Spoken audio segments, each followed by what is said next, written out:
Vector অধ্যায়ের খুব দারুণ একটা মজার ম্যাথ দেখো তোমাদের সামনে, যে চোর পুলিশের অঙ্ক। যেমন মনে করো আমরা ধরে নিলাম এইটা একটা নদী, ঠিক আছে?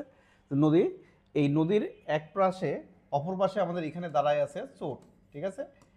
আর এই পাশে আমাদের এখানে পুলিশ আসছে চোরকে ধরার জন্য। এখন নদীর আর পোস্ত আসলে খুব বেশি না, যার কারণে ওই পাশে থাকা চোর পুলিশকে দেখতে পাচ্ছে যে পুলিশ তাকে ধরার উদ্দেশ্যে এখান থেকে নৌকায় উঠতেছে। ফলে সে পুলিশ যখন এখান থেকে নৌকায় উঠছে, ঠিক ওই মুহূর্তে চোর কি করছে, এই দিক বরাবর দৌড়ানো শুরু করছে অলরেডি ভি প্রাইম বেগ নিয়ে, ঠিক আছে? তাহলে চোর ভি প্রাইম বেগে দৌড়ানো শুরু করছে। পুলিশ যেই মুহূর্তে পুলিশ নৌকায় উঠে নৌকা স্টার্ট করছে, ঠিক সেই মুহূর্তেই চোর দৌড়ানো শুরু করছে। এখন পুলিশ কি করছে, যেহেতু দেখছে যে চোর দৌড়াচ্ছে, যে পুলিশ স্রোতের দিকে আমাদের কি করছে, কিছুটা নৌকা চালু করছে যেন দ্রুত গিয়ে তাকে ধরতে সমর্থ হয়। এখন এই আমাদের মনে করো যে এখানে নদীর স্রোত ছিল আমাদের এই বরাবর ইউ, তাহলে ইউ এর সাথে স্রোত আলফা বেগে ভি বেগে পুলিশ নৌকা চালু করছে।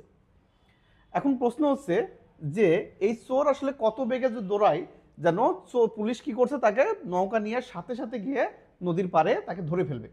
এখন দেখো এখানে মনে হতে পারে চোরটা আসলে খুবই বোকা, কারণ সে আমাদের যদি নদীর পাড়ে না দৌড়ায়, সে যদি সোজা দৌড়াতে পারতো। আসলে তা না, এই পাশে কিন্তু আসলে কোনো রাস্তা নাই যাওয়ার।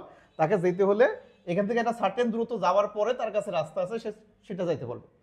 সো আমাদের এটা মনে হতে পারে যে এদিকে গেল না কেন, তাহলে চোর ওদিকে যাচ্ছে না, চোর এই বরাবর গিয়েই একটা নির্দিষ্ট দ্রুত যাওয়ার পরে তাকে গিয়ে কি করতে হবে, গাড়ি ধরতে হবে অথবা অন্য কোনো রাস্তায় যাইতে হবে। এখান থেকে এই দিকে যাওয়ার কোনো অপশন নাই। ওকে, আমরা সেই দিকের তর্কে না যাই।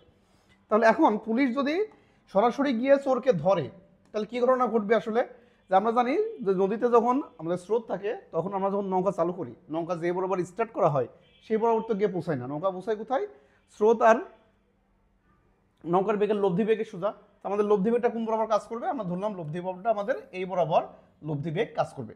তাহলে স্রোত এবং নৌকার লব্ধি বেগ যদি এই বরাবর কাজ করে, তাহলে আমরা ধরলাম যে পুলিশ এখানে ছিল আমাদের এ বিন্দুতে, চোর ছিল বি বিন্দুতে, আর এখানে গিয়ে নৌকাটা পৌঁছাচ্ছে এই সি বিন্দুতে। তার মানে এই সি বিন্দুতে আমাদের কি হয়েছে, পুলিশ চোরকে যদি ধরে ফেলে, তার মানে পুলিশ যেই সময়ের মধ্যে এই বিন্দুতে আসছে, চোরও ওই সময়ে ওই একই পয়েন্টে আসছে। তাহলে দুজন একই পয়েন্টে যাত্রা শুরু করছে এবং যারা ধরে ফেলছে, ধরে ফেলা মানে কি, মিলিত হওয়া। ফলে ওই একই সময়ে দুইজন কি করছে, সেম পরিমাণ দূরত্ব গেছে, ঠিক আছে? তাহলে আমরা আসি যে এখানে দুজনের টাইম হবে কি সেম, কারণ পুলিশ যেই সময় ধরে নৌকা নিয়ে গেছে, চোর ওই সময়ই সি বিন্দুতে পৌঁছাই গেছে। তাহলে আমরা কি জানি যে নদীর প্রস্থ যদি ডি হয়, তাহলে পুলিশের পৌঁছাতে কত সময় লাগবে? তাহলে আসি পুলিশের পৌঁছাতে সময়, পুলিশের পৌঁছানোর সময়। তাহলে আমরা এটা ইজিলি বের করতে পারবো যে তোমরা যারা নদী নৌকার অঙ্ক করে আসো তারা জানো নদী আমাদের টাইম কত লাগে। টাইমের সূত্র D is equal to V sine alpha, T is equal to D by V sine alpha. তাহলে আমরা এই সূত্রের মাধ্যমে ইজিলি কি করতে পারবো, যে পুলিশের পৌঁছাইতে কত সময় লাগলো এই সময়টা পেয়ে গেলাম। এখন চোরও কি হয়েছে, এই সময় ধরেই কিন্তু চোর দৌড়াইছে, তাহলে চোরের সময়ও এইটাই। এখন আমাদের লাগবে কি চোরের বেগ বের করতে হলে, এই যে চোরের যে আমরা বেগ বের করবো, চোরের বেগ বের করতে আমাদের লাগবে কি দূরত্ব। এখন এখানে আরেকটা মজার বিষয় দেখো, যে চোর আমাদের গেছে কোথা থেকে, বি থেকে সিতে। এখন নৌকা এ থেকে সিতে পৌঁছালেও নৌকার ক্ষেত্রেও কিন্তু আনুভূমিক বরাবর অতিক্রান্ত দূরত্বটা এই চোরের অতিক্রান্ত দূরত্বের সমান। তার মানে চোরের অতিক্রান্ত দূরত্ব কত হবে, নৌকার অতিক্রান্ত আনুভূমিক দূরত্বের সমান। তাহলে চোরের আনুভূমিক দূরত্ব, তাহলে আসি আমরা চোরের আনুভূমিক দূরত্ব বা চোরের দূরত্ব এক কথায়।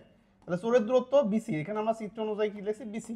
তাহলে বিসির মান কত হবে, চোরের দূরত্ব সমান নৌকার আনুভূমিক দূরত্ব। তাহলে নৌকার আনুভূমিক দিকের দূরত্ব কত হয়, u plus v cos alpha into টি।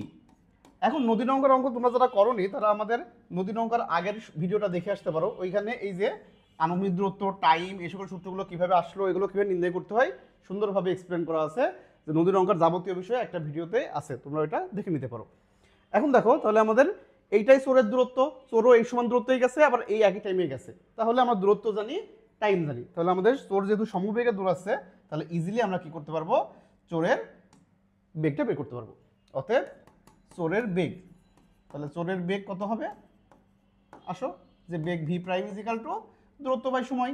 যেহেতু আমাদের টি সময়ের মধ্যে বিসি পরিমাণ দূরত্ব গেছে, সো চোরের অতিক্রান্ত দূরত্ব কত হবে, এই বেগের মান কত হবে, বিসি বাই টি। সো খুবই দারুণ একটা ম্যাথ, মজার এবং বেসিক ম্যাথ, ঠিক আছে।